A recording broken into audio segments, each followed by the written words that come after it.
ಧ್ಯಾನ. ಸ್ವಾಮೀಜಿ ಧ್ಯಾನ ಧ್ಯಾನ ಅಂತೀರಿ, ನಮಗೆ ಧ್ಯಾನನೇ ಮಾಡೋಕ್ಕಾಗಲ್ಲ ಸ್ವಾಮೀಜಿ. ನೀವೇನು ಧ್ಯಾನದ ಬಗ್ಗೆ ಎಷ್ಟೆಲ್ಲ ವಿಡಿಯೋಗಳು ಮಾಡ್ತೀರಾ, ಧ್ಯಾನ ಧ್ಯಾನ ಅಂಥೇಳಿ. ನಾವು ಧ್ಯಾನ ಮಾಡೋಣ ಅಂತ ಕುಳಿತುಕೊಂಡ್ರೆ ಏನು ಸಂತೆ, ನಮ್ಮ ಮನಸ್ಸು ಸಂತೆ ಅಂಗಡಿ ಆಗ್ಬಿಡುತ್ತೆ, ಸಂತೆ ಬಜಾರ್ ಆಗ್ಬಿಡುತ್ತೆ ನಮ್ಮ ಮನಸ್ಸೇ.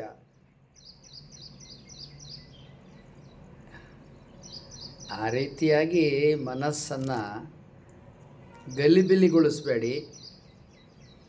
ಮನಸ್ಸಿಗೆ ಈ ರೀತಿಯಾಗಿ ಏನೇನೋ ಆರೋಪ ಮಾಡಬೇಡಿ. ಮನಸ್ಸು ಈ ರೀತಿ ಇದೆ ಅಂದಾಗ ನಿಜವಾಗಿಯೂ ಮನಸ್ಸು 100% ಚೆನ್ನಾಗಿ ಕೆಲಸ ಮಾಡ್ತಾ ಇದೆ, ಕಾರ್ಯನಿರ್ವಹಣೆ ಮಾಡ್ತಾ ಇದೆ ಅಂತ ಅರ್ಥ.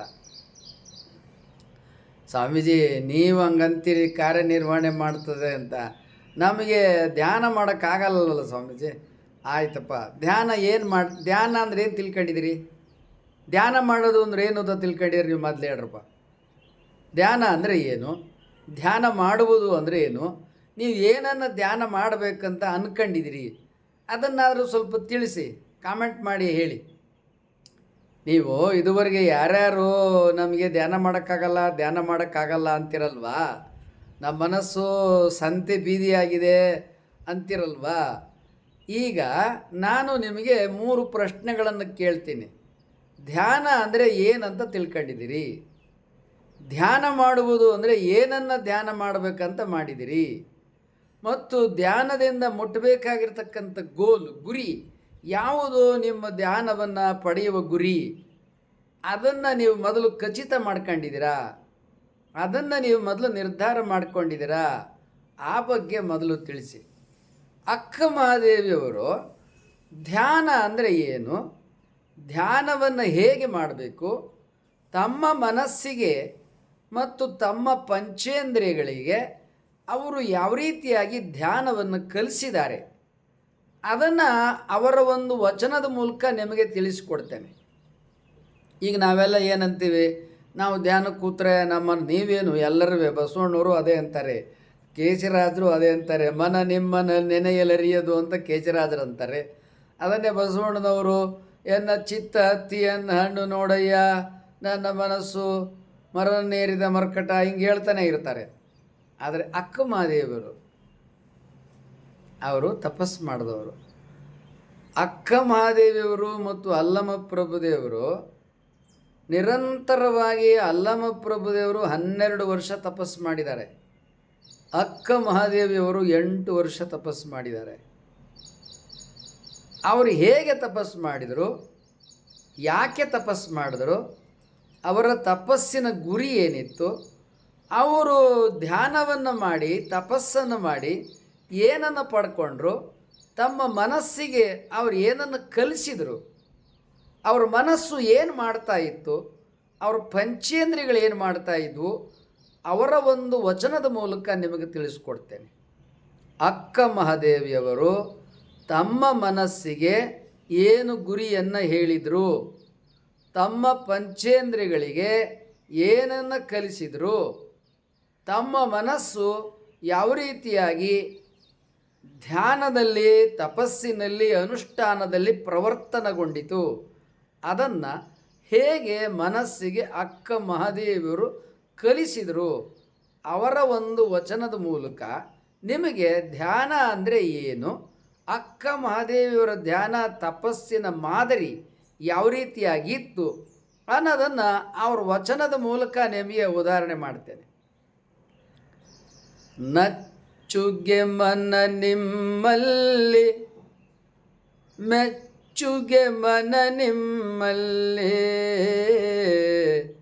ನೆಚ್ಚುಗೆ ಮನ ನಿಮ್ಮಲ್ಲಿ, ಮೆಚ್ಚುಗೆ ಮನ ನಿಮ್ಮಲ್ಲಿ, ಸೋಲುಗೆ ಮನ ನಿಮ್ಮಲ್ಲಿ, ಸಲುಗುಗೆ ಮನ ನಿಮ್ಮಲ್ಲಿ, ನಚ್ಚುಗೆ ಮನ ನಿಮ್ಮಲ್ಲಿ, ಮೆಚ್ಚುಗೆ ಮನ ನಿಮ್ಮಲ್ಲಿ,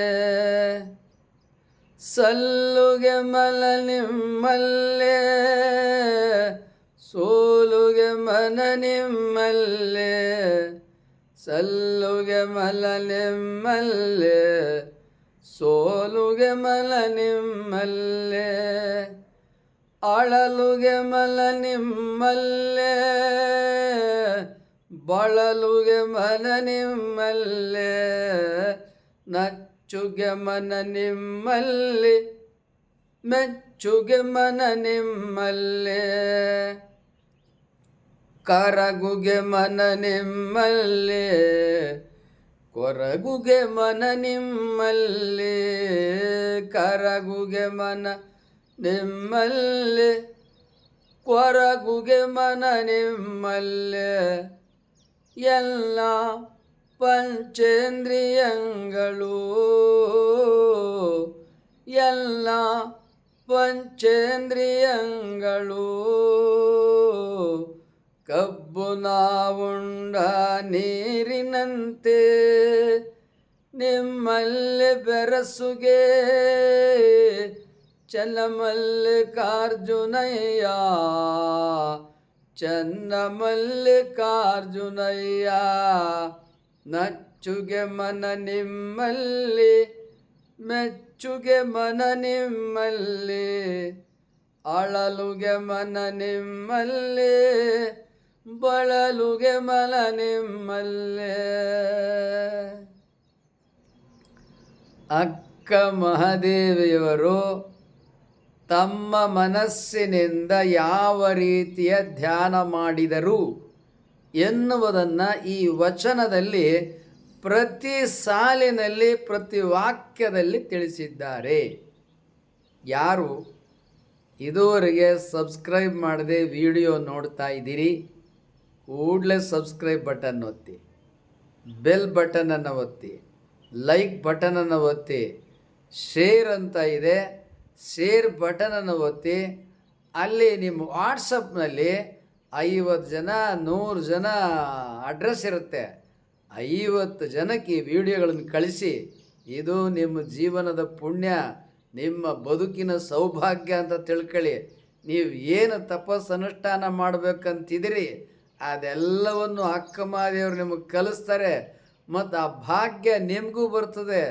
ಯಾರಿಗೆ ವಿಡಿಯೋ ಕಳಿಸ್ತಿರಲ್ಲ ಅವ್ರಿಗೂ ಶ್ರೇಯಸ್ಸು ಭಾಗ್ಯ ಬರ್ತದೆ. ಆ ಪುಣ್ಯ ನಿಮಗೆ. ಅಕ್ಕಮಹಾದೇವಿಯವರು ಈ ವಚನದಲ್ಲಿ ಏನು ಹೇಳ್ತಾ ಇದ್ದಾರೆ?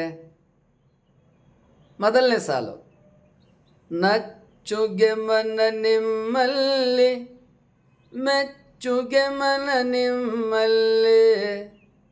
ನಚ್ಚುಗೆ ಅಂದ್ರೇನು?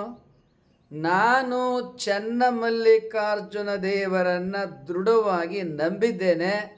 ಮನಸ್ಸೇ ನೀನು ದೃಢವಾಗಿ ನಂಬು. ಇದು ಮೊದಲು ಮನಸ್ಸಿಗೆ ಅಕ್ಕಮಹಾದೇವರು ಹೇಳಿದ್ದು. ಅಕ್ಕಮಹಾದೇವರು ಅಂದರೆ ಯಾರು? ಒಳಗಿರೋ ಜೀವ, ಪ್ರಾಣ, ಆತ್ಮ. ಮನಸ್ಸು ಯಾವುದು? ಆ ಪ್ರಾಣಗೆ ಲಕ್ಷಣ. ಪ್ರಾಣಕ್ಕಿಂತ ಭಿನ್ನವಾದದ್ದು ಮನಸ್ಸು. ಪ್ರಾಣದ ಒಂದು ಅಂಶ ಮನಸ್ಸು. ಪ್ರಾಣದ ಅಸ್ತಿತ್ವವನ್ನು ಹೇಳ್ತಾ ಇರ್ತಕ್ಕಂಥದ್ದು ಈ ಮನಸ್ಸು. ಪ್ರಾಣ ಹೇಳಿದ ಹಾಗೆ ಪ್ರಾಣ ಇದ್ದಲ್ಲಿ ಇರ್ತಕ್ಕಂಥದ್ದು ಮನಸ್ಸು. ಪ್ರಾಣ ಹೇಳಿದಂಗೆ ಕೇಳುವುದು ಈ ಮನಸ್ಸು. ಆದದ್ದರಿಂದ ಅಕ್ಕಮಹಾದೇವರ ಮನಸ್ಸಿಗೆ ಡೈರೆಕ್ಷನ್ಸ್ ಕೊಡ್ತಾ ಇದ್ದಾರೆ. ನಚ್ಚುಗೆ ಮನ ನಿಮ್ಮಲ್ಲಿ, ನಾನು ಚನ್ನಮಲ್ಲಿಕಾರ್ಜುನನ್ನು ನಂಬಿದ್ದೇನೆ. ನಚ್ಚುಗೆ ಮನ ನಿಮ್ಮಲ್ಲಿ ಮೆಚ್ಚುಗೆ ಮನ ನಿಮ್ಮಲ್ಲೇ. ಚನ್ನಮಲ್ಲಿಕಾರ್ಜುನ, ನಾನು ನಿನ್ನನ್ನು ದೃಢವಾಗಿ ನಂಬಿದ್ದೇನೆ. ಮನಸ್ಸೇ ನೀನು ಚನ್ನಮಲ್ಲಿಕಾರ್ಜುನಲ್ಲಿ ದೃಢವಾಗಿ ನಿಲ್ಲು ಮತ್ತು ನೆನೆ. ಮೆಚ್ಚುಗೆ ಮನ ನಿಮ್ಮಲ್ಲಿ, ನನ್ನ ಮನಸ್ಸು ಅಪಾರವಾಗಿ ಚನ್ನಮಲ್ಲಿಕಾರ್ಜುನ ಮೆಚ್ಚಿಕೊಂಡಿದೆ. ಯಾಕೆ? ಚನ್ನಮಲ್ಲಿಕಾರ್ಜುನನ ಸತ್ಯ ಇವತ್ತು ನಾಳೆ ಎಂದು ಇರತಕ್ಕಂಥ ನಿತ್ಯ ಆದ ಕಾರಣ ಆ ನಿತ್ಯ ಸತ್ಯನಾಗಿರುವ ಚನ್ನಮಲ್ಲಿಕಾರ್ಜುನನ್ನು ಪಡೆದುಕೊಳ್ಳುವುದಕ್ಕಾಗಿ ಮೆಚ್ಚಿದ್ದೇನೆ. ಸೊ ಇಲ್ಲಿ ಮನಸ್ಸಿಗೆ ಏನು ಮಾಡಿದರು ಅಕ್ಕಮಹಾದೇವರು? ಮೊದಲು ದೃಢವಾಗಿ ಚನ್ನಮಲ್ಲಿಕಾರ್ಜುನ ದೇವರನ್ನು ನಂಬಿದರು. ದೃಢವಾಗಿ ಚನ್ನಮಲ್ಲಿಕಾರ್ಜುನ ದೇವರನ್ನು ಮೆಚ್ಚಿದರು. ಚನ್ನಮಲ್ಲಿಕಾರ್ಜುನ ಅಂದರೆ ಏನು ದೇವ? ಚನ್ನಮಲ್ಲಿಕಾರ್ಜುನ ದೇವ ಅಂದರೆ ನೀವೆಲ್ಲ ಏನು ತಿಳ್ಕೊಂಡಿದ್ದೀರಿ? ಶ್ರೀಶೈಲದ ಮಲ್ಲಿಕಾರ್ಜುನ ದೇವಾಲಯದೊಳಗೆ ಒಳಗ ಗರ್ಭಗುಡಿಯಲ್ಲಿ ಇದೆಯಲ್ಲ ಮಲ್ಲಿಕಾರ್ಜುನ ಲಿಂಗ, ಅದೇ ಸ್ವಾಮೀಜಿ ಅಲ್ವಾ ನೀವೆಲ್ಲ ಹೇಳೋದು? ಮತ್ತು ಆ ದೇವಾಲಯದ ಪ್ರತಿರೂಪವಾಗಿ ಕರ್ನಾಟಕ ಭಾರತಾದ್ಯಂತ ಎಲ್ಲೆಲ್ಲಿ ಮಲ್ಲಿಕಾರ್ಜುನ ದೇವಾಲಯಗಳಿದ್ದಾವೆಯೋ ಅವು ಎಲ್ಲವೂ ಮತ್ತೆ ಸೂಚಿಸೋದು ಶ್ರೀಶೈಲದಲ್ಲಿರುವ ಮಲ್ಲಿಕಾರ್ಜುನ ದೇವರನ್ನು ಅಂತ ನೀವು ಹೇಳಬಹುದು ಅಲ್ವಾ? ಅಕ್ಕ ಮಹಾದೇವರ ಚನ್ನಮಲ್ಲಿಕಾರ್ಜುನ ಗರ್ಭಗುಡಿಯಲ್ಲಿ ಸ್ಥಾಪನೆಯಾಗಿರುವ ಮಲ್ಲಿಕಾರ್ಜುನ ಅಲ್ಲ. ಮೊದಲು ಅವರು ಅದನ್ನೇ ತಿಳ್ಕೊಂಡಿದ್ರು. ತಪಸ್ಸು ಕೂತ್ಕೊಳ್ಳೋವರೆಗೆ, ತಪಸ್ಸನ್ನು ಕೆಲವು ಕಾಲ ನಡೆಸುವವರೆಗೆ ಶ್ರೀಶೈಲದ ಚನ್ನಮಲ್ಲಿಕಾರ್ಜುನ ದೇವರೇ, ಗರ್ಭಗುಡಿಯಲ್ಲಿರುವ ಲಿಂಗವೇ ಶ್ರೀಶೈಲದ ಚನ್ನಮಲ್ಲಿಕಾರ್ಜುನ, ಅವನೇ ದೇವರು, ಅವನೇ ನನ್ನ ಗಂಡ ಅಂತ ತಿಳ್ಕೊಂಡಿದ್ರು. ತಪಸ್ಸಿಗೆ ಕುಳಿತ ಮೇಲೆ ಚನ್ನಮಲ್ಲಿಕಾರ್ಜುನ ದೇವ ಅನ್ನತಕ್ಕಂಥ ಸತ್ಯ ಏನು ಅಂತ ಅಕ್ಕ ಮಹಾದೇವರಿಗೆ ಗೊತ್ತಾಯಿತು. ಅಕ್ಕ ಮಹಾದೇವರು ಚನ್ನಮಲ್ಲಿಕಾರ್ಜುನ ದೇವ ಅಂತ ಯಾರಿಗ ಕರೆದರು, ಯಾರಿಗ ತಪಸ್ಸು ಮಾಡ್ತಾಯಿದ್ರು? ಮೊದಲೇನು ಮಾಡಿದರು? ಗುರುಗಳು ದೀಕ್ಷೆ ಕೊಡೋ ಕಾಲಕ್ಕೆ ನಿನ್ನ ಕರಸ್ಥಲದ ಇಷ್ಟಲಿಂಗ ಶ್ರೀಶೈಲದ ಚನ್ನಮಲ್ಲಿಕಾರ್ಜುನ ದೇವ ಅಂತ ಕರಸ್ಥಲಕ್ಕೆ ಇಷ್ಟಲಿಂಗವನ್ನು ಕೊಟ್ಟಿದ್ದರು. ಶ್ರೀಶೈಲದಲ್ಲಿ ಗರ್ಭಗುಡಿಯಲ್ಲಿದ್ದಾನಲ್ಲ ಆ ಮಲ್ಲಿಕಾರ್ಜುನ ದೇವರೇ ಈಗ ನಿನ್ನ ಕರಸ್ಥಲದಲ್ಲಿರುವ ಇಷ್ಟಲಿಂಗ ಅಂತ ಗುರುಲಿಂಗ ದೇವರು ಅಕ್ಕ ಮಹಾದೇವರಿಗೆ ದೀಕ್ಷೆ ಕೊಡುವ ಕಾಲಕ್ಕೆ ತಿಳಿಸಿದರು. ಆದರೆ ಆ ಚನ್ನಮಲ್ಲಿಕಾರ್ಜುನ ದೇವರನ್ನು ದೃಢವಾಗಿ ನಂಬಿದ ಕಾಲಕ್ಕೆ ಆದ ಪರಿಣಾಮ ಏನು? ಗುರುಗಳು ಸೆರೆಯಾದರು, ತಂದೆ ತಾಯಿಗಳು ಸೆರೆಯಾದರು, ಅಕ್ಕ ಮಹಾದೇವಿಯರು ಸೆರೆಯಾದರು, ಅಕ್ಕ ಮಹಾದೇವರ ಗೆಳತಿಯರು ಬಂಧುಗಳು ಎಲ್ಲ ಸೆರೆಮನೆ ವಾಸಕ್ಕೆ ಹೋದರು. ಯಾಕೆ? ದುಷ್ಟ ರಾಜ ಅಕ್ಕ ಮಹಾದೇವ್ರನ್ನ ಲಗ್ನ ಮಾಡ್ಕೊತೀನಿ ಅಂದ, ಅವ್ರು ಒಪ್ಕೊಳ್ಳಲ್ಲ ಅಂದರು. ಅದಕ್ಕೆ ಎಲ್ಲರನ್ನೂ ಕಾರಾಗರಕ್ಕೆ ಹಾಕ್ಬಿಟ್ಟ. ಪರಿಣಾಮ ಏನಾಯಿತು? ಅವನೊಬ್ಬ ಹುಚ್ಚ ಹರಿಹರ ಅಕ್ಕ ಮಹಾದೇವ್ರನ್ನ ರಾಜ ಲಗ್ನ ಮಾಡ್ಕೊಂಬಿಟ್ಟ ಅಂತ ಬರೀತಾನೆ. ಅವೆಲ್ಲ ಸುಳ್ಳು ರೀ. ಯಾವ ಅಕ್ಕ ಮಹಾದೇವರು ನನ್ನ ಗಂಡ ಚನ್ನಮಲ್ಲಿಕಾರ್ಜುನ ದೇವ ಎಂಬುದಾಗಿ ದೃಢವಾಗಿ ನಂಬಿದ್ದಾರೆಯೋ ಅಂಥವರನ್ನು ಸತ್ತು ಹುಟ್ಟುವ ಸಾಯುವ ಗಂಡ ಲಗ್ನ ಮಾಡ್ಕೊಳಕ್ಕೆ ಬರಲ್ಲ. ಅದನ್ನು ಅಕ್ಕ ಮಹಾದೇವರು ವಚನದಲ್ಲಿ ಹೇಳಿದ್ದಾರೆ, ತಿಳ್ಕೊಳ್ಳಿ. ಅವನು ಹರಿಹರ ಹುಚ್ಚ. ಅವನು ಶ್ರೀಶೈಲದ ಮಲ್ಲಿಕಾರ್ಜುನೇ ದೇವರು ಅಂತ ತಿಳ್ಕೊಂಡವನೇ. ಹಂಪಿ ವಿರೂಪಾಕ್ಷಲಿಂಗವೇ ದೇವರು ಅಂತ ತಿಳ್ಕೊಂಡಿದ್ದಾನೆ. ಅವನೊಬ್ಬ ಹುಚ್ಚ. ಅವನು ಕವಿ. ಅವನು ಕವಿಗಳು ಬೇರೆ, ಅನುಭಾವಿಗಳು ಬೇರೆ, ತಪಸ್ವಿಗಳು ಬೇರೆ. ಅಕ್ಕ ಮಹಾದೇವಿಯವರು ಅನುಭಾವಿಗಳು, ತಪಸ್ವಿಗಳು, ಕವಿಯಿತ್ರಿಯರು, ಅವರು ಎಲ್ಲ ವಚನಕಾರ್ತಿಯರು, ಯೋಗಿಗಳು. ಅವರು ಏನು ಅವ್ರ ಜೀವನದೊಳಗೆ ಗುರುಗಳು, ಮಹಾತ್ಮರು, ಅವರ ವ್ಯಕ್ತಿತ್ವ ಅಷ್ಟು ಇಷ್ಟು ಅಂತ ಹೇಳೋಕ್ಕೆ ಸಾಧ್ಯ ಇಲ್ಲ. ಅಂಥ ದೊಡ್ಡದು ಇಲ್ಲಿ ಅಕ್ಕ ಮಹಾದೇವರು ವಿವರಿಸ್ತಾ ಇದ್ದಾರೆ. ಯಾರು ಅಕ್ಕ ಮಹಾದೇವರು ನಂಬಿರ್ತಕ್ಕಂಥ ಚನ್ನಮಲ್ಲಿಕಾರ್ಜುನ ದೇವರು? ಅಕ್ಕ ಮಹಾದೇವರು ಪರಮಾತ್ಮ ಚನ್ನಮಲ್ಲಿಕಾರ್ಜುನನ್ನು ಸಾಕ್ಷಾತ್ಕಾರ ಮಾಡಿಕೊಂಡಂಥ ಚನ್ನಮಲ್ಲಿಕಾರ್ಜುನ ದೇವರು ಯಾರು ವಿವರಿಸಿ ಹೇಳ್ತೇನೆ. ಮೊದಲು ಪ್ರತಿಯೊಂದು ಶಬ್ದಕ್ಕೆ ಅರ್ಥ ಇರುತ್ತೆ. ಈಗ ನೀರು ಅಂದ ಕೂಡಲೇ ನೀರು ಅನ್ನುವ ದ್ರವ್ಯ ನಮ್ಮ ಕಣ್ಣು ಮುಂದೆ ಬರ್ತದೆ, ಹೌದಲ್ವಾ? ನೀರು ಅಂದ್ರೇನು? ಸಮುದ್ರದ ನೀರು. ನೀರು ಅಂದ್ರೇನು? ಎಲ್ಲ ಕಡೆ ಇರುವ ನೀರು. ಮುನ್ನೀರಂದ್ರೇನು? ಎಲ್ಲ ನೀರಿಗೆ ಮೂಲವಾದದ್ದು ಸಮುದ್ರ, ಅದಕ್ಕೆ ಮುನ್ನೀರು ಅಂತಾರೆ.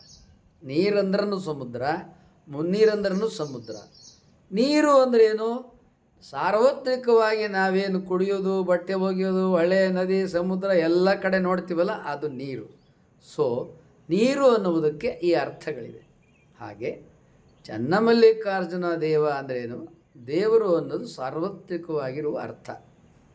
ಆದರೆ ನೀರು ಅಂದಾಗ ಸಮುದ್ರ, ಮುನ್ನೀರಂದಾಗ ಸಮುದ್ರ ಅಂತ ಏನು ಹೇಳಿದೆನೋ, ಈ ಸಮುದ್ರವೇ ಭೂಮಿ ಮೇಲಿರುವ ಎಲ್ಲ ನೀರುಗಳಿಗೆ ಆಕರವಾದದ್ದು, ಮೂಲವಾದದ್ದು ಅಂತ ಏನು ತಿಳ್ಕೊಂಡಿದ್ದೀವಿಯೋ, ಮತ್ತು ಅದು ಸತ್ಯವೋ, ಹಾಗೆ ನಾವೇನು ಗುಡಿಯಲ್ಲಿರುವ ಚನ್ನಮಲ್ಲಿಕಾರ್ಜುನ, ಗುಡಿಯಲ್ಲಿರುವ ಕೂಡಲ ಸಂಗಮ ದೇವ, ಗುಡಿಯಲ್ಲಿರುವ ಗುಹೇಶ್ವರ, ಹಿಂಗೆ ಯಾವ್ಯಾವುದಕ್ಕೆ ನಾವು ಶಿವ ಈಶ್ವರ ಅಂತ ಕರಿತೀವ, ಆ ಎಲ್ಲ ಶಿವ ಈಶ್ವರನಿಗೆ ಮೂಲವಾದವನು ಚನ್ನಮಲ್ಲಿಕಾರ್ಜುನ. ಹಾಗಾದರೆ ಏನು ಚನ್ನಮಲ್ಲಿಕಾರ್ಜುನ ಅಂದರೆ ಮೊದಲ ಅರ್ಥವನ್ನು ತಿಳಿಸ್ಬಿಡ್ತೇನೆ. ಚೆನ್ನ ಅಂದ್ರೇನು? ವೆರಿ ಗುಡ್ ಅಂತ, ಚೆನ್ನಾಗಿದೆ, ಚಂದ ಇದೆ ಅಂತ ಹೇಳ್ತೀವಿ. ಈಗ ಯಾರೋ ಒಂದು ಚಂದ ಕತೆ ಕೇಳ್ತೀರಿ, ಚಂದ ಪ್ರವಚನ ಹೇಳ್ತೀರಿ ಅಂತೀರಿ. ಈಗ ನಾವು ಪ್ರವಚನ ಕೇಳ್ತೀವಿ, ವಿಡಿಯೋ ಕೇಳ್ತೀರಿ, ನೀವೆಲ್ಲ ಸ್ವಾಮೀಜಿಯವರೇ ಚೆನ್ನಾಗಿ ಹೇಳ್ತೀರಿ ಅಂತ ಅಂತೀರ ಇಲ್ಲೋ? ಚೆನ್ನ ಅಂದ್ರೇನು? ವೆರಿ ಗುಡ್, ಚಂದ, ಸುಂದರ ಅಂತ ಅಲ್ವಾ? ಚಂದ ಸುಂದರ ಅಂದರೆ ಏನಾಗುತ್ತೆ? ಆನಂದ ಆಗುತ್ತೆ. ಪ್ರವಚನ ಚಂದ ಅಂತ ನೀವೆಲ್ಲ ಯಾಕೆ ಹೇಳ್ತೀರಿ? ವಿಡಿಯೋ ಚಂದ ಹೇಳಿದಿರಿ ಸ್ವಾಮೀಜಿ ಅಂತ ಹೇಳ್ತೀರಿ. ಯಾಕೆ ಹೇಳ್ತೀರಿ? ಅದು ನಿಮ್ಮ ಮನಸ್ಸಿಗೆ ಸಂತೋಷ ಕೊಡುತ್ತೆ. ಯಾಕೆ ಸಂತೋಷ ಕೊಡುತ್ತೆ? ಅಲ್ಲಿ ಅರಿವು, ಜ್ಞಾನ, ಸುಜ್ಞಾನ ಇದೆ. ಎಲ್ಲಿ ಅರಿವು ಸುಜ್ಞಾನ ಇದೆ, ಆ ಅರಿವು ಸುಜ್ಞಾನ ಭಕ್ತಿ ಸಹಿತವಾಗಿದೆ. ಅರಿವು ಸುಜ್ಞಾನ ಕೇವಲ ಭಕ್ತಿ ಸಹಿತವಾಗಿಲ್ಲ, ಅದು ಅನುಭವವನ್ನು ಒಳಗೊಂಡಿದೆ. ಆದ ಕಾರಣ ನಿಮಗದು ಚಂದ ಸುಂದರ ಅಂತ ಅನಿಸುತ್ತೆ. ಸೊ ಚಂದ ಅಂದ್ರೇನು? ಚೆನ್ನ ಅಂದ್ರೇನು? ವೆರಿ ಗುಡ್, ಚೆನ್ನ. ಮಲ್ಲಿಕಾರ್ಜುನ, ಮಲ್ಲಿಕಾರ್ಜುನ ಶಬ್ದದಲ್ಲಿ ಎರಡು ಪದಗಳಿದೆ. ಒಂದು ಮಲ್ಲಿಕ, ಇನ್ನೊಂದು ಅರ್ಜುನ. ಮಲ್ಲಿಕ ಅಂದ್ರೇನು? ಮಲ್ಲಿಗೆ ಹೂವು. ಮಲ್ಲಿಗೆ ಹೂವನ್ನು ನಾವೆಲ್ಲ ನೋಡಿದ್ದೇವೆ. ಪರಿಮಳವನ್ನು ಚೆಲ್ಲುತ್ತೆ, ಬೆಳ್ಳಗಿರುತ್ತೆ, ಸುಂದರವಾಗಿದೆ. ಸುತ್ತಿನ ಮೊಗ್ಗು ಒಂದೇ 3 ಸುತ್ತು, 5 ಸುತ್ತು, 7 ಸುತ್ತು, ಹಿಂಗೆ ಸುತ್ತಿನ ಹೂವಿನ ಮಗ್ಗುಗಳನ್ನು ನೋಡಿದ್ದೇವೆ. ಆ ಹೂವು ನೋಡಲಿಕ್ಕೂ ಚಂದ, ಪರಿಮಳನೂ ಚಂದ ಮತ್ತು ಬೆಳ್ಳಗಿದೆ. ಸೊ ಚೆನ್ನ ಮಲ್ಲಿಕ, ಚೆನ್ನ ಮಲ್ಲಿಗೆ. ಚಂದ ಅಂದ್ರೂ ಚಂದ, ಮಲ್ಲಿಗೆ ಅಂದ್ರೂ ಚಂದ. ಮಲ್ಲಿಗೆ ಅಂದರೆ ಪರಿಮಳ, ಮಲ್ಲಿಗೆ ಅಂದರೆ ಸುಂದರ, ಮಲ್ಲಿಗೆ ಅಂದರೆ ಬಿಳುಪು. ಇಷ್ಟು ಅರ್ಥ ನಿಮ್ಮ ಕಣ್ಮುಂದೆ ಬಂತಲ್ವಾ? ಚೆನ್ನ ಮಲ್ಲಿಕ ಅರ್ಜುನ. ಅರ್ಜುನ ಅಂದ್ರೇನು? ಬೆಳ್ಳನೆ ಬೆಳಗ್ಗೆ ಅಂತ, ಬೆಳ್ಳನೆ ಬಿಳುಪು ಅಂತ. ಸೂರ್ಯೋದಯ ಆದಮೇಲೆ ಜಗತ್ತೆಲ್ಲ ಹೇಗಾಗತ್ತೆ? ಬೆಳ್ಳಗಾಗತ್ತೆ, ಹೌದಲ್ಲ? ಇದೇ ಅದರಿಂದ ಆಗತ್ತೆ? ಸೂರ್ಯನ ಆಗಮನದಿಂದ, ಸೂರ್ಯದ ಉದಯದಿಂದ ಆಗತ್ತೆ. ಅದು ಮೋಡ ಇರಲಿ, ಮೋಡ ಇಲ್ಲದೇ ಇರಲಿ, ಜಗತ್ತೆಲ್ಲ ಬೆಳಗ್ತದೋ ಇಲ್ಲ? ಬೆಳಗ್ತದೆ. ಯಾವುದರಿಂದ? ಸೂರ್ಯನ ಕಿರಣಗಳಿಂದ. ಸೊ ಅರ್ಜುನ ಅಂದ್ರೇನು? ಬೆಳಕು, ಬೆಳ್ಳನೆ ಬೆಳಕು ಅಂತ ಅರ್ಥ. ಈಗ ಈ 3 ಚೆನ್ನ ಮಲ್ಲಿಕ ಅರ್ಜುನ ಮೂರನ್ನು ಕೂಡಿಸಿ ಹೇಳೋಣ. ಚಂದ ಅಂದ್ರೇನು? ಚೆನ್ನ ಅಂದ್ರೇನು? ಚಂದ, ವೆರಿ ಗುಡ್. ಮಲ್ಲಿಕ ಅಂದ್ರೇನು? ಬೆಳ್ಳನೆ ಬೆಳ್ಳಗೆ ಸುಂದರ ಪರಿಮಳ. ಅರ್ಜುನ ಅಂದ್ರೇನು? ಪ್ರಕಾಶಮಯ. ಸೊ ಶ್ರೀಶೈಲ ಚನ್ನಮಲ್ಲಿಕಾರ್ಜುನ ಅಂತ ಅಂದ್ರೇನು? ಅಕ್ಕ ಮಹಾದೇವರು ಯಾರಿಗೆ ಮಲ್ಲಿಕಾರ್ಜುನ ಅಂತ ಕರೀತಾ ಇದ್ದಾರೆ? ಅವನು ಚನ್ನಮಲ್ಲಿಕಾರ್ಜುನ, ಅವನು ಚಂದ ಅದಾನೆ, ಅವನು ವೆರಿ ಗುಡ್ ಅದಾನ, ಅವನು ಬೆಳ್ಳನೆ ಬೆಳ್ಳಿಗೆ ಇದ್ದಾನೆ. ಅಂದರೆ ಅರ್ಥ ಏನು? ಮಲ್ಲಿಗೆಯಾಗೆ ಪರಿಮಳಿಸುತ್ತ, ಸುತ್ತಿನ ಮಲ್ಲಿಗೆಯಾಗೆ ಬೆಳ್ಳಗೆ ಇದ್ದಾನೆ. ಅರ್ಜುನ ಅಂದ್ರೇನು? ಇಡೀ ಜಗತ್ತನ್ನೇ ಬೆಳಗುವ ಬೆಳ್ಳಗೆ ಇದ್ದಾನೆ. ಸೊ ಪರಮಾತ್ಮ ಅಂದರೆ ದೇವರೇ ಅಂದ್ರೇನು? ಇಡೀ ಜಗತ್ತಿನ ಜೀವಜಾಲ ಯಾವ ಮೂಲದಿಂದ ಸೃಷ್ಟಿಯಾಗಿದೆಯೋ, ಇಡೀ ಜಗತ್ತಿನಲ್ಲಿ ಚರ ಮತ್ತು ಅಚರಗಳು ಯಾವುದರಿಂದ ಪ್ರಕಟವಾಗಿ ಲೋಕದಲ್ಲಿ ರೂಪ ಮತ್ತು ನಿರೂಪ, ಜಡ ಮತ್ತು ಚೇತನ ಎರಡು ಸ್ವರೂಪದಲ್ಲಿ ಕಾಣಬರ್ತಾ ಇದೆಯೋ, ಈ ಎಲ್ಲ ಜಡ ಚೇತನ ಸ್ವರೂಪಗಳಿಗೆ ಮೂಲನಾದವನು ಆ ಚನ್ನಮಲ್ಲಿಕಾರ್ಜುನ. ಅರ್ಥಾತ್ ಅವನು ನಿರಾಕಾರ, ಅವನು ಪರಬ್ರಹ್ಮ, ಆಕಾರವನ್ನು ಮೀರಿದವನು. ಎಂಥ ಚನ್ನಮಲ್ಲಿಕಾರ್ಜುನನಲ್ಲಿ ಅಕ್ಕ ಮಹಾದೇವರು ಈಗ ಭಕ್ತಿ ನಡೆಸ್ತಾ ಇದ್ದಾರೆ. ಆ ನಿರ್ಗುಣನಾಗಿರುವ, ಸತ್ಯ ನಿತ್ಯನಾಗಿರುವ ಆ ಚನ್ನಮಲ್ಲಿಕಾರ್ಜುನ ದೇವರನ್ನು ಒಲಿಸಿಕೊಳ್ತಕ್ಕಂಥ ಭಕ್ತಿಯನ್ನು ಮಾಡ್ತಾ ಇದ್ದಾರೆ. ಅದಕ್ಕಾಗಿಯೇ ನಚ್ಚುಗೆ ಮನ ನಿಮ್ಮಲ್ಲಿ, ಮೆಚ್ಚುಗೆ ಮನ ನಿಮ್ಮಲ್ಲೇ, ಸಲ್ಲುಗೆ ಮನ ನಿಮ್ಮಲ್ಲೇ, ಸೋಲುಗೆ ಮನ ನಿಮ್ಮಲ್ಲೇ. ಮನಸ್ಸಿಗೆ ಅಕ್ಕ ಮಹಾದೇವರು ಹೇಳ್ತಾ ಇದ್ದಾರೆ, ಏ ಮನಸ್ಸೇ, ನೀನು ಚನ್ನ ಮಲ್ಲಿಕಾರ್ಜುನ ದೇವರಿಗೆ ಸಲ್ಲುವ ಯೋಗ್ಯತೆಯನ್ನು ಪಡೆದುಕೋ. ಚನ್ನ ಮಲ್ಲಿಕಾರ್ಜುನ ಅಂದ್ರೇನು? ಬೃಹತ್ತು ಮಹತ್ತು ಎಲ್ಲ ಜಗತ್ತಿಗೆ ಕಾರಣನಾದವನು. ಅವನನ್ನು ಪಡೆದುಕೊಳ್ಳುವ ಯೋಗ್ಯತೆ ನಿನಗೆ ಬರಲಿ, ಅವನಿಗೆ ಸಲ್ಲುವ ಅರ್ಹತೆ ನಿನಗೆ ಬರಲಿ. ಆದ ಕಾರಣ ಅವನಿಗೆ ನೀನು ಸಲ್ಲುವ ಯೋಗ್ಯತೆಯನ್ನು ಪಡೆದುಕೊಳ್ಳಬೇಕು. ಸೋಲುಗೆ ಮನ ನಿಮ್ಮಲ್ಲಿ ಅಂತ ಬೃಹತ್ತಾಗಿರುವ ಜಡ ಚೇತನಗಳಿಗೆ ಕಾರಣ ಆಗಿರುವ ಆ ಪರಮಾತ್ಮನಿಗೆ ನಾನು ಮನಸ್ಸೋತಿದ್ದೇನೆ. ಮನಸ್ಸೇ, ನೀನು ಕೂಡ ಅದನ್ನೇ ನಿನ್ನಲ್ಲಿ ತುಂಬ್ಕೋ. ಕರಗುಗೆ ಮನ ನಿಮ್ಮಲ್ಲಿ, ಕೊರಗುಗೆ ಮನ ನಿಮ್ಮಲ್ಲಿ.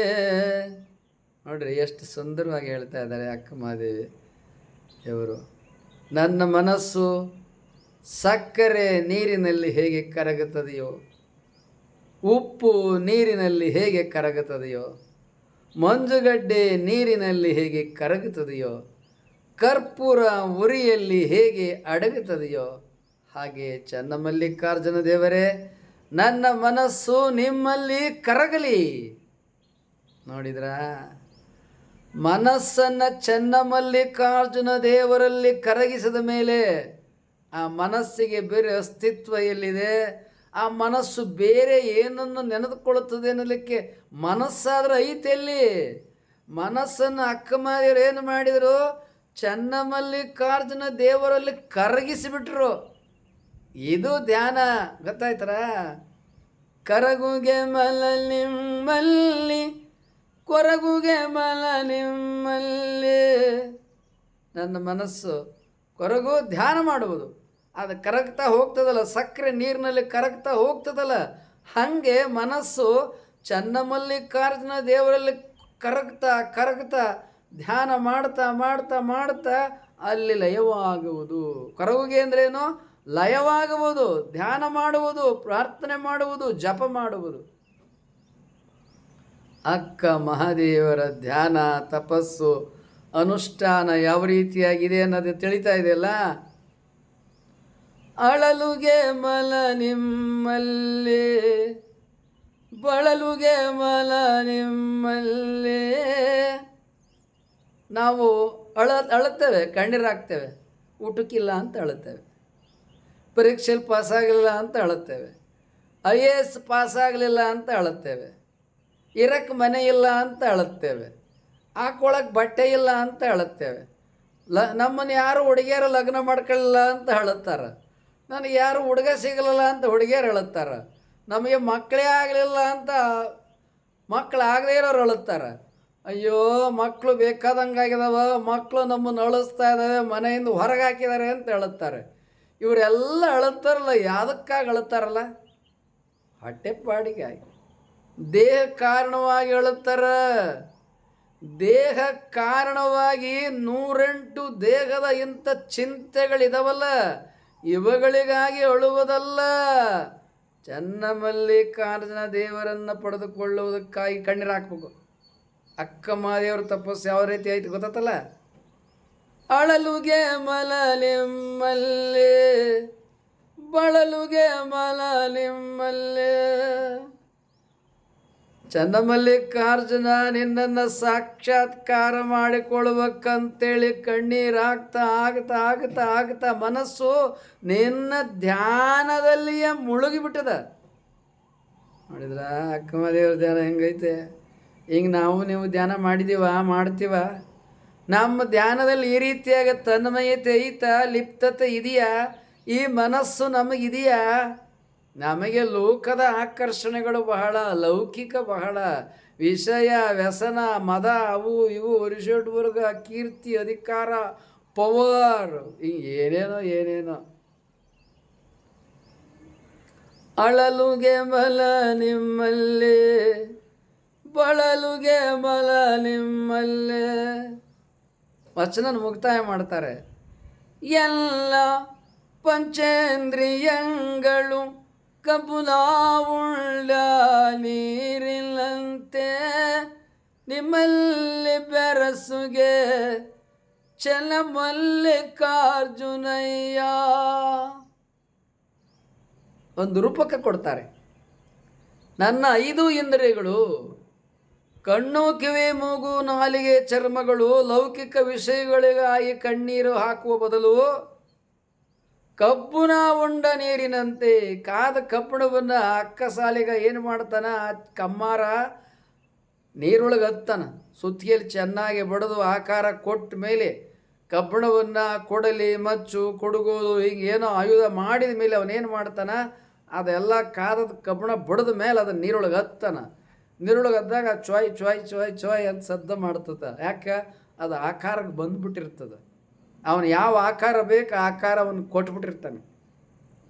ಹಂಗೆ ಚವಿ ಅಂದಾಗ ಕಬ್ಬಣ ನೀರು ಕುಡಿತದ?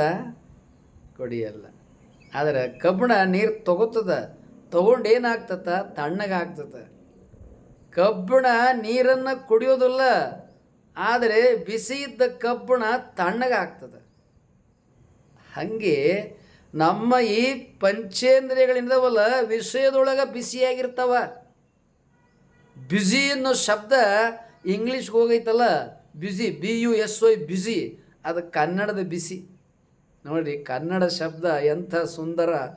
ಕನ್ನಡ ಭಾಷೆ ಇಂಗ್ಲೀಷ್ ಎಷ್ಟೆಷ್ಟೆಲ್ಲ ಕೊಟ್ಟಿದ್ದೀವಿ ನಾವು. ಕನ್ನಡ ಭಾಷೆ ನೀಟ್, ಇಂಗ್ಲೀಷಲ್ಲಿ ನೀಟ್ ಅಂತ ಒಂದು ಶಬ್ದ ಇದೆ, ಕನ್ನಡದಲ್ಲಿ ನೀಟಾಗಿ ಅಂತಿದೆ, ಗೊತ್ತಿದೆಯಲ್ಲ? ನೀಟಾಗಿ ತಲೆ ಬಾಚ್ಕೊಳ್ಳೋ ಅಂತ. ಆ ನೀಟಾಗಿ ತಲೆ ಬಾಚ್ಕೊಳ್ಳೋದಂದ್ರೇನು? ಅಚ್ಚುಕಟ್ಟಾಗಿ ಸುಂದರವಾಗಿ ಚಂದ ಬಾಚ್ಕೋ ಅಂತ. ನೀಟು ಅನ್ನೋದು ಕನ್ನಡ ಶಬ್ದ, ಇಂಗ್ಲೀಷ್ ಶಬ್ದ ಅಲ್ಲ. ನಮ್ಮ ನೀಟು ಇಂಗ್ಲೀಷ್ಗೆ ಹೋಗಿ ನೀಟಾಗಿದೆ, NEAT ನೀಟಾಗಿದೆ. ಈಗ ನೀಟ್ ಎಕ್ಸಾಮ್ ಅಂತ ಹೇಳ್ತಾ ಇದ್ರಲ್ಲ, IAS, ಅವು ಇವು, KS, UPSC ಪರೀಕ್ಷೆ. ಆ ನೀಟ್ ಇಂಗ್ಲೀಷ್ ಎಲ್ಲಿಂದ ಹೋಗಿದೆ? ನಮ್ಮ ಅಚ್ಚ ಕನ್ನಡ ಶಬ್ದ ನೀಟಾಗಿ ಬಂದ. ಏನೋ ಭಾಳ ನೀಟಾಗಿ ಬಂದ್ಬಿಟ್ಟಿದ್ದಾನೆ ಅಂತಾರೆ, ಅಚ್ಚುಕಟ್ಟಾಗಿ ಬಂದ ಅಂತ. ನೀಟು ಇದು ಕನ್ನಡ ಶಬ್ದ. ಯಾಕೆಂದರೆ ನೀಡು ಅನ್ನೋದು ಕನ್ನಡ ಶಬ್ದ. ನೀಡು ಅಂದ್ರೇನು? ಎಲ್ಲರಿಗೆ ನೀಡು, ಅನ್ನ ನೀಡು, ರೊಟ್ಟಿ ನೀಡು, ಪಲ್ಯ ನೀಡು, ಚಪಾತಿ ನೀಡು, ದೋಸೆ ನೀಡು, ಇಡ್ಲಿ ನೀಡು, ದೋಸೆ ನೀಡು, ಎಲೆ ನೀಡು, ಬಾಳೆಲೆ ನೀಡು, ಹಿಂಗೆಲ್ಲ ಪಂಕ್ತಿ ನೀಡ್ತಿರ್ತೀವಲ್ವಾ? ಹಾಗೆ ಆ ನೀಡು ಮತ್ತು ನೀಟು, ಆ ನೀಡುವಲ್ಲಿ ಏನಿದೆ? ಅಚ್ಚುಕಟ್ಟುತನ ಇದೆ. ಯಾರು ಸಾಲಕ್ಕೆ ಕೂತಿರ್ತಾರೆ, ನೀಟಾಗಿ ನಡ್ಕೊಂಡು ಹೋಗೋದು. ಆ ನೀಟು ಅನ್ನೋದೇನಿದೆಯಲ್ಲ, ನೀಟ್ ಅಂದ್ರೇನು? ಚೆಲುವು, ಸುಂದರ, ಶಿಸ್ತು ಅಂತ. ಈ ಚೆಲುವು, ಸುಂದರ, ಶಿಸ್ತು ಅನ್ನೋದು ಎಲ್ಲಿದೋ? ಇದು ಕನ್ನಡ, ಅದು ಇಂಗ್ಲೀಷ್ಗೆ ಹೋಗಿ ನೀಟಾಗಿದೆ. ಸೊ ಇದೆಲ್ಲ ಯಾಕೆ ಬಂತು? ಅಕ್ಕಮಹಾದೇವ್ರ ವಚನದಿಂದ ಬಂತು. ಈ ಮನಸ್ಸಿಗೆ ಏನು ಕಲಿಸ್ತಾ ಇದ್ದಾರೆ ಅಕ್ಕಮಹಾದೇವಿ? ನೀಟ್ನೆಸ್ಸನ್ನು ಕಲಿಸ್ತಾ ಇದ್ದಾರೆ, ನೀಟಾಗಿರೋದನ್ನು ಕಲಿಸಿದ್ದಾರೆ. ಎಲ್ಲ ಪಂಚೇಂದ್ರಿಯಗಳು ಕಬ್ಬು ನಾವುಂಡ ನೀರಿನಂತೆ. ಕಬ್ಬಣ, ಕಾದ ಕಬ್ಬಣವನ್ನು ಕಮ್ಮಾರ ನೀರಿನಲ್ಲಿ ಅದ್ದುತ್ತಾನೆ. ಅದ್ದೋಕ್ಕೆ ಮುಂಚೆ ಅದನ್ನು ಕುಡುಗೋಲು, ಕೊಡಲಿ, ಮಚ್ಚು ಹಿಂಗೇನು ಆಯುಧ ಮಾಡಿರ್ತಾನೆ. ನೀರಿಗೆ ಅದ್ದಿದಾಗ ಬಿಸಿ ಹೋಗ್ತದೆ. ಬಿಸಿ ಬಿಸಿ ಬಿಸಿ ಅನ್ನೋದಕ್ಕೆ ಬ್ಯುಸಿ ಅನ್ನೋದಕ್ಕೆ ಇಂಗ್ಲೀಷ್ ಕನ್ನಡ ಅರ್ಥ ಬಂತು. ಆ ಬಿಸಿ ಅನ್ನೋದೇನದಲ್ಲ ಸುಡ್ತಿರ್ತದೆ, ಹಂಗೆ ಬ್ಯುಸಿ ಕೂಡ ಅಷ್ಟೇ. ಬ್ಯುಸಿ, ನಾವು ಫೋನ್ ಎತ್ತಕ್ಕೆ ಬ್ಯುಸಿ, ನಾವು ಮಾತಾಡೋಕ್ಕೆ ಟೈಮ್ ಇಲ್ಲ, ಊಟ ಮಾಡೋಕ್ಕೆ ಟೈಮ್ ಇಲ್ಲ, ಬ್ಯುಸಿ, ಫೋನ್ ಮಾಡೋಕ್ಕೆ ಟೈಮ್ ಇಲ್ಲ. ಒಂದು ಫೋನಾರ ಮಾಡೋದು ಬೇಡನಾ ಅಂತ ಮನೇಲಿ ಕೇಳ್ತಿರ್ತಾರೆ ಅಪ್ಪ ಅಮ್ಮ. ನಾವು ಭಾಳ ಬ್ಯುಸಿ ಆಫೀಸಲ್ಲಿ, ಹಂಗೆಲ್ಲ ಫೋನ್ ಮಾಡೋಕ್ಕಾಗಲ್ಲ. ಸೊ ಈ ಬ್ಯುಸಿ ಎಲ್ಲಿಂದ ಬಂದದ? ಕನ್ನಡದ ಬಿಸಿಯಿಂದ ಬಂದಿದೆ. ನೋಡಿ, ನಮ್ಮ ಕನ್ನಡ ಶಬ್ದ ಎಷ್ಟೆಲ್ಲ ಶಬ್ದಗಳು ಇಂಗ್ಲೀಷ್ನವ್ರು ತೊಗೊಂಡಿದ್ದಾರೆ. ನಾವು ನಮ್ಮ ಮಕ್ಕಳಿಗೆ ಕನ್ನಡ ಕಲಿಸ್ರಿ ಅಂದರೆ ನಮ್ಮ ಮಕ್ಕಳು ನಾವು ಕನ್ನಡನೇ ಕಲಿಸಲ್ಲ, ನಮಗೆ ಕನ್ನಡನೇ ಬರಲ್ಲ ಅಂತ ಏನು ಬಾಯಿ 32 ಹಲ್ಲು ತೆರ್ಕೊಂಡು ಹೇಳ್ತಿರ್ತಾರೆ.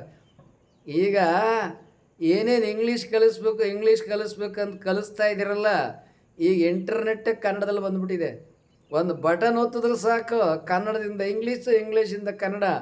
ಯಾರು ಇಂಗ್ಲೀಷ್ ಕಲಿಯೋ ಅಗತ್ಯನೇ ಇಲ್ಲ. ಪ್ರಪಂಚದ ಎಲ್ಲ ಭಾಷೆಗಳು ಕನ್ನಡ ನಾವು ಮಾತಾಡ್ತೀವಲ್ಲ, ಒಂದು ಬಟನ್ ಒತ್ತಿದ್ರೆ ರಷ್ಯಾ ಭಾಷೆ ಬರ್ತದೆ, ಒಂದು ಬಟನ್ ಒತ್ತಿದ್ರೆ ಇಂಗ್ಲೀಷ್ ಬರ್ತದೆ, ಹಿಂದಿ. ಜಗತ್ತಿನ ಎಲ್ಲ ಭಾಷೆಗಳು, ಅದು ಯಾವುದೇ ಭಾಷೆ ಇರಲಿ, ಆ ಭಾಷೆಗೆ ಟ್ರಾನ್ಸ್ಲೇಟ್ ಆಗಿಂದಾಗ ನಮಗೆ ಬಂದುಬಿಡ್ತದೆ. ಮತ್ತು ಇಂಗ್ಲೀಷ್ ಕಲಿಯೋ ಅಗತ್ಯ ಏನಿದೆ? ಮೊದಲು ತಾವೇನು ತಂದೆ ತಾಯಿ ಹಿಡಿದಿರಿ, ಮೊದಲು ತಮ್ಮ ಮಕ್ಕಳುಗಳಿಗೆ ನಮ್ಮ ಕನ್ನಡ ತಾಯಿ ನುಡಿ, ಮದರ್ ಟಂಗ್, ಈ ನೆಲದ ಭಾಷೆ ಏನಿದೆಯಲ್ಲ, ಈ ಕನ್ನಡ ಭಾಷೆ ಸುಂದರ ಭಾಷೆ, ಹಾಲ ತೊರೆಗೆ ಬೆಲ್ಲದ ಕೆಸರು ಇಂಥ ಸುಂದರವಾದ ಭಾಷೆಯನ್ನು ಎಲ್ಲ ಮಕ್ಕಳಿಗೆ ಕಲಿಸಿ, ಈ ಬಿಸಿಯಾಗಿರೋದು ತಣ್ಣಗಾಗ್ತದೆ. ಆದರೆ ಆ ಕಬ್ಬಣ ನೀರನ್ನು ಕುಡಿತೋ? ಇಲ್ಲ. ಅದನ್ನೇ ಇಲ್ಲಿ ಅಕ್ಕಮಹಾದೇವರು ಹೇಳ್ತಾ ಇದ್ದಾರೆ, ಎಲ್ಲ ಪಂಚೇಂದ್ರಿಯಗಳು ಕಬ್ಬುನ ಉಂಡ ನೀರಿನಂತೆ. ಕಬ್ಬುಣ ನೀರು ಕುಡಿಯೋದಿಲ್ಲ.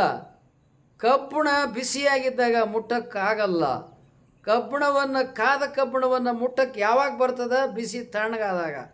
ಹಂಗೆ ಈ ಮನಸ್ಸು ಎಲ್ಲೆಲ್ಲಿ ವಿಷಯಗಳಲ್ಲಿ, ವ್ಯಸನಗಳಲ್ಲಿ, ಲೌಕಿಕದಲ್ಲಿ ಬಿಸಿಯಾಗಿರ್ತದೆ, ಅಲ್ಲಿವರೆಗೆ ಚನ್ನಮಲ್ಲಿಕಾರ್ಜುನ ಮನಸ್ಸಿಗೆ ತಲೆ ಹೋಗೋದಿಲ್ಲ. ಅದಕ್ಕೆ ಅಕ್ಕಮಹಾದೇವರು ಹೇಳ್ತಾರೆ, ಕಬ್ಬುನ ಉಂಡ ನೀರಿನಂತೆ ಅಂತ. ನಮ್ಮ ಮನಸ್ಸನ್ನೆಲ್ಲ ನಾವೇನು ಮಾಡಬೇಕಾಗಿದೆ? ಕಾದ ಕಬ್ಬಣವನ್ನು ಕಮ್ಮಾರ ಹೇಗೆ ತಣ್ಣಿ ನೀರಿನಲ್ಲಿ ಅದ್ದಿ ಅದನ್ನು ಸರಿಯಾದ ಮೊದಲಿನ ಸ್ಥಿತಿಗೆ ತರ್ತಾನೆಯೋ, ಹಂಗೆ ವಿಷಯವನ್ನು ತನ್ನಲ್ಲಿ ತುಂಬಿಕೊಂಡಂಥ ಈ ಮನಸ್ಸಿಗೆ ಭಕ್ತಿ, ಅರಿವು, ಅನುಭವವನ್ನು ತುಂಬ್ಕೋ ಅಕ್ಕಮಹಾದೇವರು ತುಂಬಿಕೊಂಡಿದ್ದಾರೆ. ಆ ಕಾರಣವಾಗಿಯೇ ಚನ್ನಮಲ್ಲಿಕಾರ್ಜುನ ಅಕ್ಕಮಹಾದೇವರ ಅಂತರಂಗ ಬಹಿರಂಗವನ್ನೆಲ್ಲ ವ್ಯಾಪಿಸಿಕೊಂಡು ಬಿಟ್ಟಿದ್ದಾನೆ. ಅದಕ್ಕಾಗಿ ಅವರು ಹೇಳ್ತಾರೆ, ಕಬ್ಬುನ ಉಂಡ ನೀರಿನಂತೆ ನಿಮ್ಮಲ್ಲಿ ಬೆರಸುಗೆ ಚನ್ನಮಲ್ಲಿಕಾರ್ಜುನಯ್ಯ, ಚನ್ನಮಲ್ಲಿಕಾರ್ಜುನಯ್ಯ. ಹೀಗೆ ಅಕ್ಕಮಹಾದೇವರು ಚನ್ನಮಲ್ಲಿಕಾರ್ಜುನನ ಸಾಕ್ಷಾತ್ಕಾರ ಮಾಡಿಕೊಂಡ್ರು. ಅವನಲ್ಲಿ ಬೆರೆಸಿ ಒಂದಾದರು ಅಂದ್ರೇನೋ ಈ ಜಗತ್ತನ್ನು ಬಿಟ್ಟು ಹೊರಟೋದ್ರು ಅಂತ ಅರ್ಥ ಅಲ್ಲ. ಅಕ್ಕ ಮಹಾದೇವಿಯವರೇ ಚನ್ನಮಲ್ಲಿಕಾರ್ಜುನ ಆದರು ಅಂತ ಅರ್ಥ. ಅಕ್ಕ ಮಹಾದೇವಿಯರಲ್ಲೇ ಚನ್ನಮಲ್ಲಿಕಾರ್ಜುನ ದೇವರು ಪ್ರತ್ಯಕ್ಷನಾದ. ಆದ ಕಾರಣ ಅಕ್ಕ ಮಹಾದೇವರು ಜಗತ್ತಿಗೆ ಲೋಕದ ವಿಚಾರಗಳನ್ನು ತಿಳಿಸ್ಬೇಕಂತ ಅವ್ರ ಬಾಯಿ ತೆರೆದರೆ ಅಲ್ಲಿ ಜ್ಞಾನದ ದರ್ಶನ ಆಗ್ತದೆ, ವಿಶ್ವರೂಪ ದರ್ಶನ ಆಗ್ತದೆ. ಆದದ್ದರಿಂದಲೇ ಅಕ್ಕ ಮಹಾದೇವರು ಯಾರ ಹಸ್ತ ಮುಟ್ಟ ಆಶೀರ್ವಾದ ಮಾಡ್ತಾರೆ, ಅವರ ರೋಗ ಭವರೋಗ ಹರ ಹೋಯಿತು, ಅವರ ಪಾಪ ಪುಣ್ಯಗಳೆಲ್ಲ ಹೋದು ಅವರ ಜೀವನ ಆನಂದಮಯವಾಯಿತು. ಅವ್ರಿಗೆ ಬದುಕಿನಲ್ಲಿ ಏನು ಬೇಕು ಎಲ್ಲವನ್ನು ಅಕ್ಕ ಮಹಾದೇವರು ಅನುಗ್ರಹಿಸ್ತಿದ್ರು.